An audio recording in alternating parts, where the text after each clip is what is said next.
I draw my daily inspiration from a rose flower. My garden is filled with fragrant roses. During the blossom season, I spend plenty of time in their company. A rose flower, like other flowers, has innumerable qualities we can all learn from. One such quality is about continue to exude the fragrance and share its beauty with no discrimination in all sorts of environmental conditions. You must be wondering why I'm talking about roses. There is a connection, and shortly it will be visible to you. Today, I'm going to talk about the two phone calls that I received some times ago. There was a similarity in the theme of the two calls. They were both about dying. I know not many of us think or want to discuss about death. It's an uncomfortable thought, a heavy topic for a discussion. There are those who believe in life after death, and there are those who believe that physical death is the end of individual existence. I don't want to get into science versus religion kind of debate. Irrespective which side one stands, we all have a way to discuss about death and only reflect when either a doctor shares the bad news or someone we love passes away. Let me take you through the first phone call. One evening, I received a call from my ex boss. I was speaking with him after 3 years. He asked me if I could meet him the coming weekend. Sensing urgency in his voice, I agreed to meet him.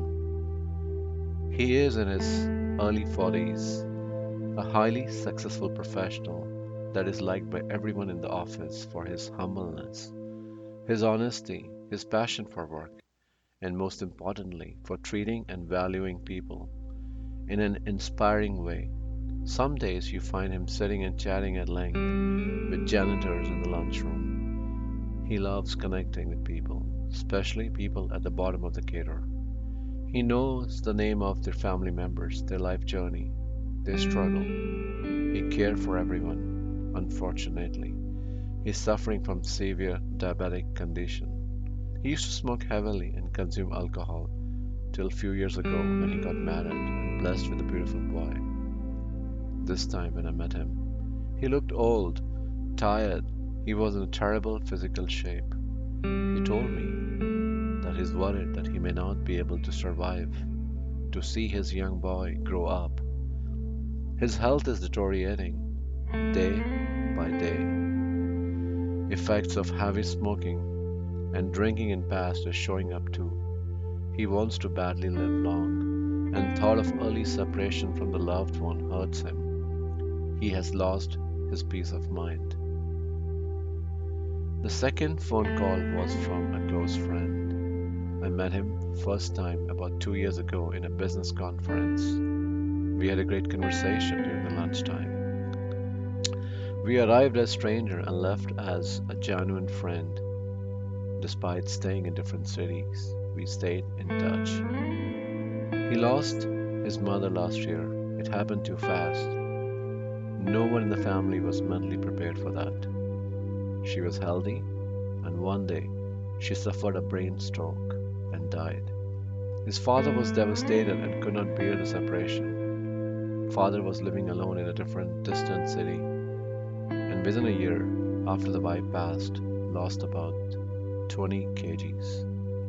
He started to feel depressed and lost the desire to live. He just wanted all the kids to be around him when he dies. He was afraid of dying alone. All kids were working professionals, with their families living in different cities. Father's visits to hospitals were becoming too frequent, and my friend and his other siblings were taking turns to visit him. My friend confessed that at some point he was annoyed taking time off from work to visit his ailing father. This may sound a terrible thing.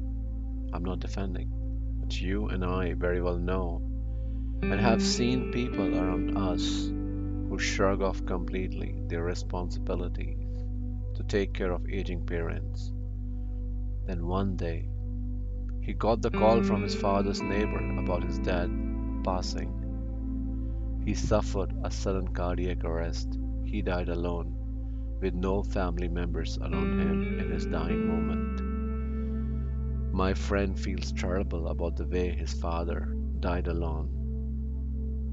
His father's death left a deep impact on him, and now he worries that he may meet a similar end, dying alone with no loved one around him.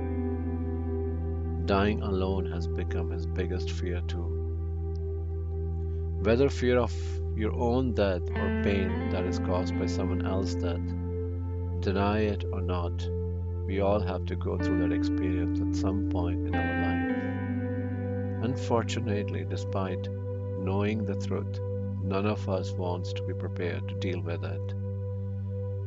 Don't blame yourself for this. It's a much larger issue. We live in a society where we are made to act or behave in a way as if we are immortals. Thoughts of false permanence has made humans selfish, materialistic, and we lack compassion for others. Society has put on life's roadmap education, job, marriage, kids, and a hope of blissful life after retirement. As a result, we avoid thinking about death, fearing that would make us feel vulnerable and insecure. On the contrary, if you're consciously aware that the world we have created around us is temporary and every journey has to come to an end, we may all behave with more compassion in our actions.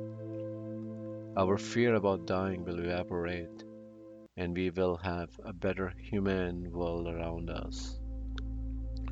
Let me share my perspective on that and how I live my each day consciously remembering that I was no different. I was living my life in a mad rush, chasing endless goals to satisfy my ego, to prove that I could also achieve what others had, maybe more than them.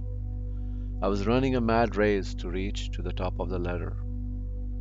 I wanted to have a bigger title, a bigger pay package.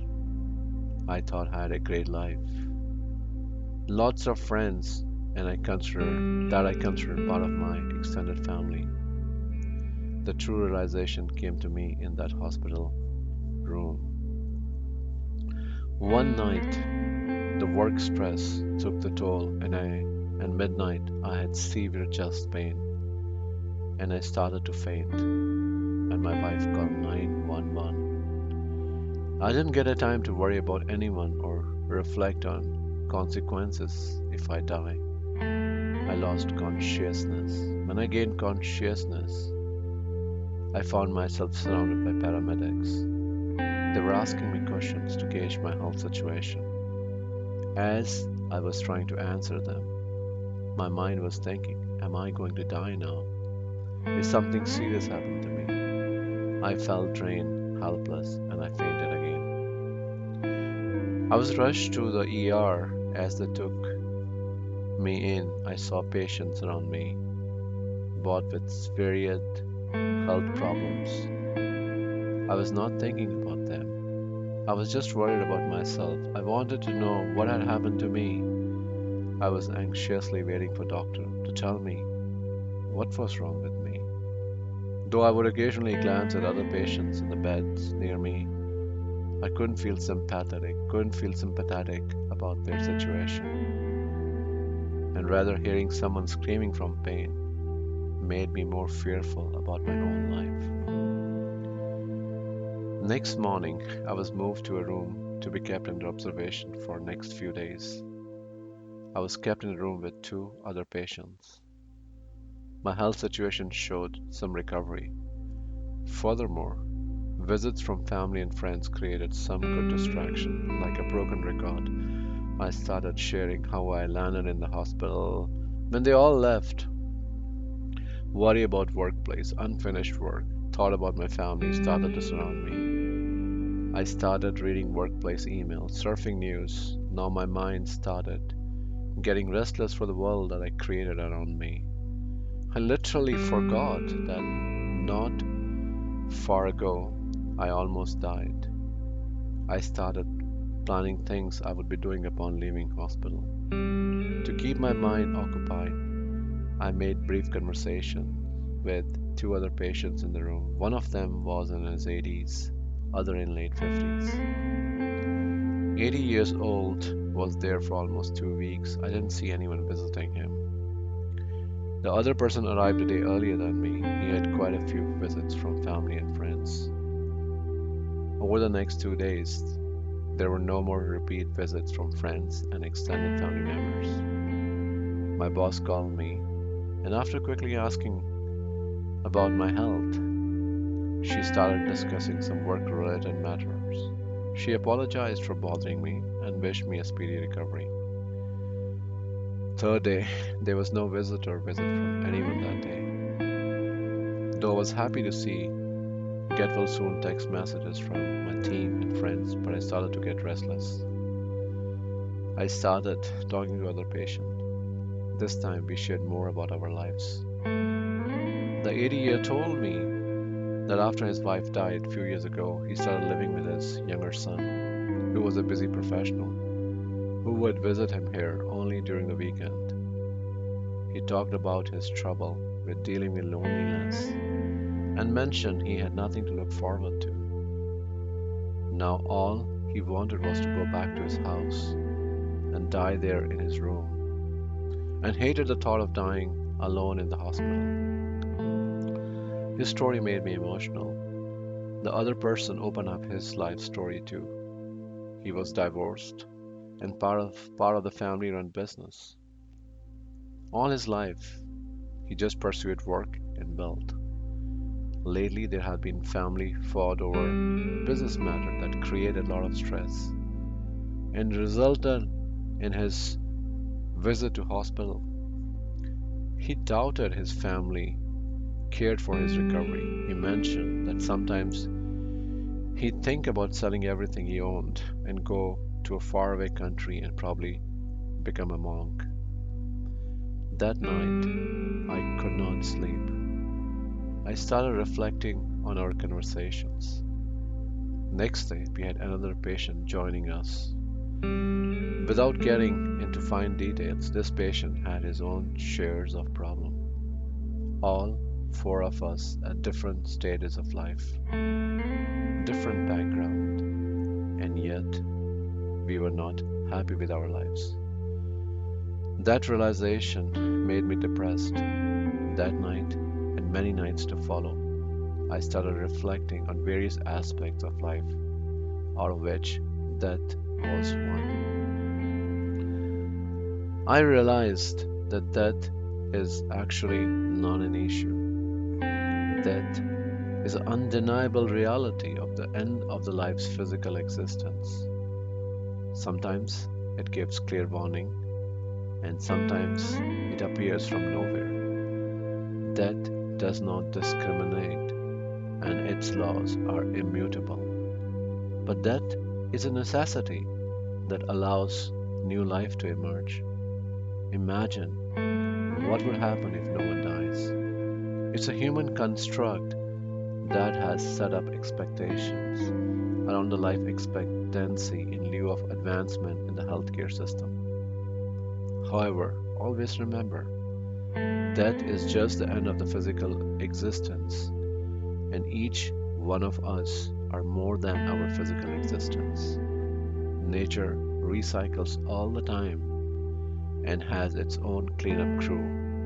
It recycles everything, including human life. Humans are just like that raindrop that at some point gets evaporated from Earth and rises above and then become part of the big cloud, which may then be pushed by air to a different place and then, at the appropriate time and condition, falls back to Earth as a new raindrop. So the issue is not death, but not living enough, not living with mindfulness, not enjoying our own company, and not doing anything to our behavior that craves and feeds on external distractions and chase a meaningless life. My own experience tells that it's only in the face of extreme situations like death we suddenly remember how miserably we lived our lives, how we stayed extremely diligent about planning our weekly work calendar, however, kept procrastinating, postponing things that we truly yearned to do for ourselves, things that we knew if we did would give us happiness. We don't prioritize our life around what matters most and rather choose to spend our lives in the whirlwind of the mundane life. If we are not internally satisfied and feel fulfilled, how can we be the source of happiness to others? Flowers have no confusion like humans. Each flower tries to bloom to its fullest and radiate fragrance without discrimination. Seeing a flower immediately lifts our mood, reduces fatigue, and the face is lit with smile. Sometimes it appears to me that flowers, as if are in some deep, peaceful, blissful, meditative state, extruding joy around. It gracefully goes through challenges in weather conditions and does not shun its religion of radiating joy and fragrance. It enjoys its own company and positively affect the environment around it, attracting natural bugs and birds that then help keeping the surrounding healthy.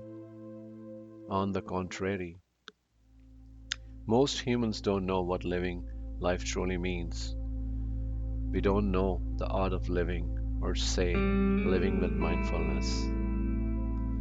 Since this is a complex topic and has various aspects, I'll be covering each aspect in a separate session. If I'll be successful or not, only time will tell.